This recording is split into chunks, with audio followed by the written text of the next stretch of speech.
Hi, Steve Gamache with another Chef Knives to Go quick look product video, and this time we are looking at the Kurosaki Kurouchi Aogami Santoku 165mm knife.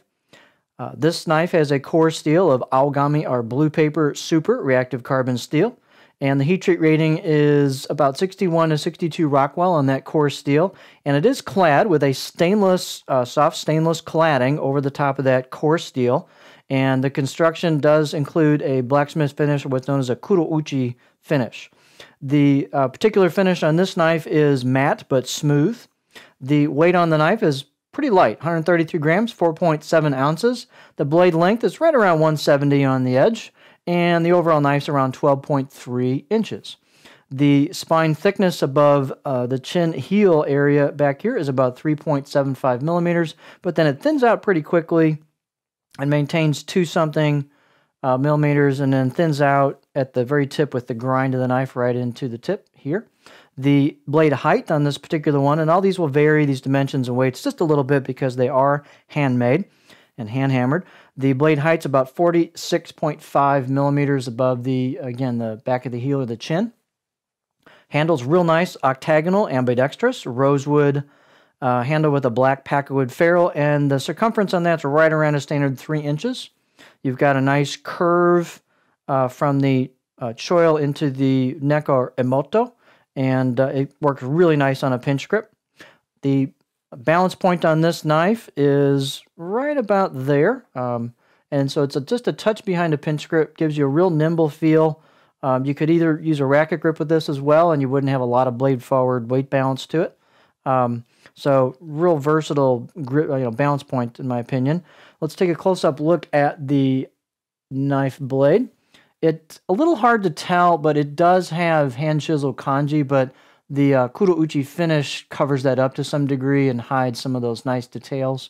There is the grind exposing the cladding into the core steel, so we have a 3-layer sandwich here. Real nice finish on the knife. The grinds are really nicely done on this knife. Very, very smooth looking. Very nice out of the box edge, except for one part of the knife wasn't super sharp towards the front. So I'm going to give this one maybe a 4 or 5 out of 10 because it wasn't consistent, even though a lot of the knife was pretty sharp. But it sharpened up real quickly and easily on a couple of sharpening stones for me. One of the features I like about this knife from an aesthetic standpoint is they've chosen to polish the spine and remove that finish. So you've got a nice complement to the shine of the core steel and the cladding showing up down here at the grind, and a complement to that on the spine. So I think it's a really cool look. The fit and finish is very, very good on this. It's got relieved curve, as I said, choil, emoto, or neck, and spine, ready to go out of the box from that perspective. And let's take a look on the cutting board to get an idea what it looks like with the profile. It's a pretty classic Santoku profile. Gentle curve, just a touch of flat towards the heel, not much. This is what it looks like on our board.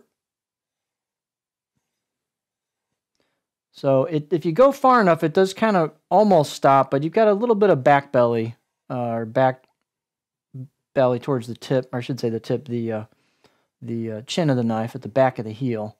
So kind of a gentle curve throughout.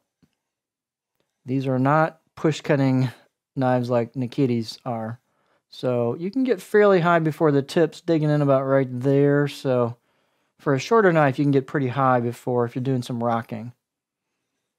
So that's what your profile. It's really smooth profile. It's nicely done. No bumps or valleys or dips or anything in it.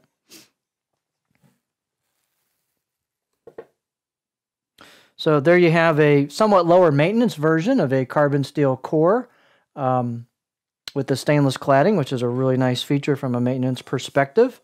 So this is the Kurosaki Kurouchi Aogami Santoku 165mm knife.